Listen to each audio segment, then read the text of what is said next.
Here, this fluid-filled hypoechoic area is urinary bladder, and this entire structure is uterus. Upper part of the uterus is fundus, middle body, and lower is cervix. Cervix is continuous inferiorly with vagina. Echogenic line in the center represents endometrium. In second image, you can clearly see uterine fundus, cervix, vagina, and endometrium. Posterior myometrium is homogeneous without any focal lesions. But in anterior myometrium, you can see a well-defined heterogeneous iso2 hypoechoic lesion. This well-defined heterogeneous lesion within the muscular layer of the uterus is uterine fibroid. Uterine fibroid is a most common benign neoplasm of uterus and is more common in reproductive age group. Presentation of uterine fibroid in ultrasound can be widely variable. Uncomplicated uterine fibroid mostly appear as well-defined hypoechoic lesion. Here in this image, you can see a well-defined solid lesion in posterior aspect of uterus. Lesion is actually pushing the uterus anteriorly. This lesion is inseparable from uterus. As the lesion is predominantly outside the uterus, this is a case of subserosal fibroid.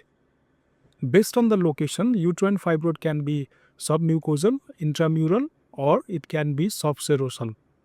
Now look at this image. Here you can see well-defined, slightly heterogeneous, predominantly hypoechoic lesion almost at the center of the uterine body. If you trace the endometrium superiorly, you can see endometrium is actually located anterior to the mass. As the mass is located in near proximity to the endometrium, this is a case of submucosal fibroid. Among three variants, submucosal fibroid is least common. However, submucosal fibroid is most symptomatic and patient usually present with abnormal vaginal bleeding, pain, and sometimes with infertility. Top differential of submucosal fibroid is endometrial polyp. Now look at these two images. On right hand side, you can see elongated hyperechoic mass with smooth margins. There is no distortion of endometrium and there is no posterior acoustic shadowing. Additionally, you can see a feeding vessel supplying the endometrium. All of these features are suggestive of endometrial polyp. I have listed the common differentiating feature of these two pathologies. Please go through these differentiating points one by one. Pause this video and again look at these two images. You will be in better position to differentiate these two lesions. If there is still diagnostic dilemma, then go for saline infusion sonohysteroscopy or hysteroscopy. Now let's again come to uterine fibroid.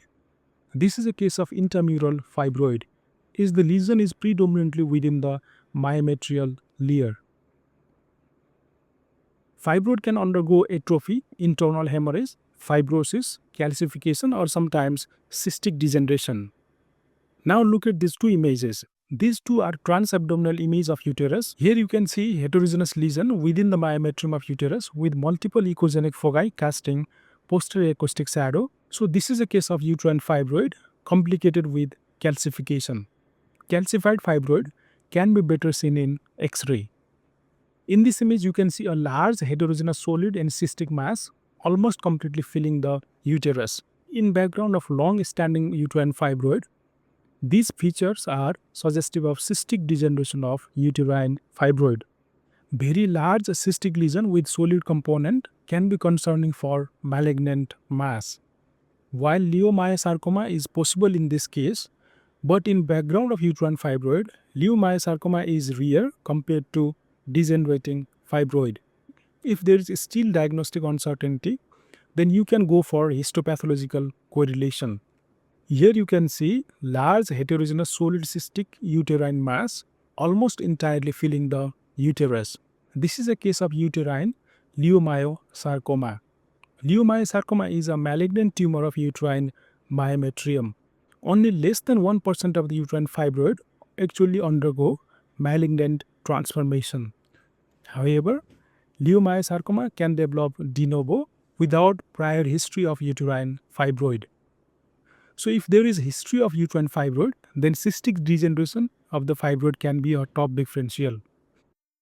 Thank you for watching this video till the end. In this video, I try to explain about normal uterine ultrasound and ultrasonographic finding in uterine fibroid. Rest of the uterine pathology will be covered in next video. Please stay tuned.